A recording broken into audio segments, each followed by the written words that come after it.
È un messaggio tragico e semplice al tempo stesso. C'è un'emergenza nazionale che non può essere ignorata.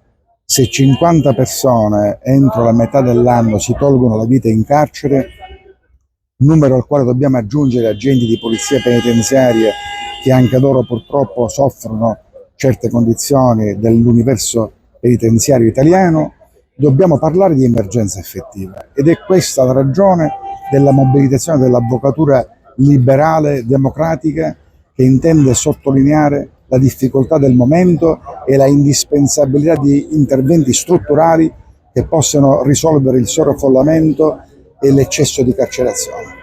Quali potrebbero essere gli interventi che il Ministero potrebbe fare?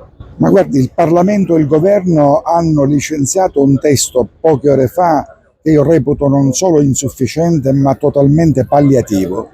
Bisognerebbe pensare ad una seria depenalizzazione delle contravvenzioni, pensare ad allargare il campo delle misure alternative alla detenzione, pensare per reati comuni soprattutto a provvedimenti di amnistia e di indulto, pensare a raddoppiare i termini della liberazione anticipata, pensare dunque a tutto ciò che possa effettivamente deflazionare questo universo ingolfato.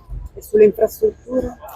Sulle infrastrutture dobbiamo registrare la totale assenza di impegno effettivo del governo e del Parlamento, i quali hanno sempre ribadito di volersi impegnare sotto questo profilo per rimediare a certi orrori che purtroppo permangono, ma in concreto non vediamo nulla all'orizzonte se non parole, petizioni di principio e pochi fatti.